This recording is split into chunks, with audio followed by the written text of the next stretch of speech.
And there is a youth revolt going on in Indonesia right now. And obviously, a lot of people around the world aren't familiar with what's going on, but it's a big deal. This kind of like reminds me of Thailand, where in around 2015, 2019, this kid named Parit, or his nickname was Penguin, he kind of like spoke against the military, the government, and he's now sentenced 2 years in prison. But I think as of right now, he kind of like mysteriously disappeared.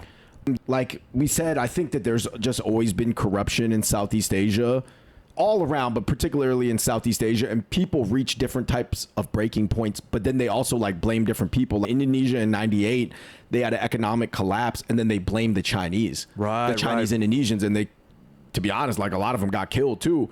But now in 2025, they're more blaming the corrupt politicians upward in the political ladder. You're saying that in 1998 it was more race-based, but now it's more like economic corruption, power-based, right? Because in Thailand, I feel like it has always been like that. In Thailand, never really people like, they were never like, oh, blame the Thai Chinese for the corrupt system. It's more of like blame the corrupt politicians instead of putting race into it. For sure. And I think that there's a couple aspects that's played into it. I think the Chinese and Indonesians assimilated a lot since 1998 too, but they're also victim to the corrupt politicians too. Right. And also I think that a lot of Indonesians are mad because Indonesia keeps rising on a lot of macro GDP charts, but the average material experience of the average citizen has not gotten any better, or maybe is even getting worse. A country can grow economically, GDP wise, but that growth may not be spread out distributely or like evenly or even like fairly.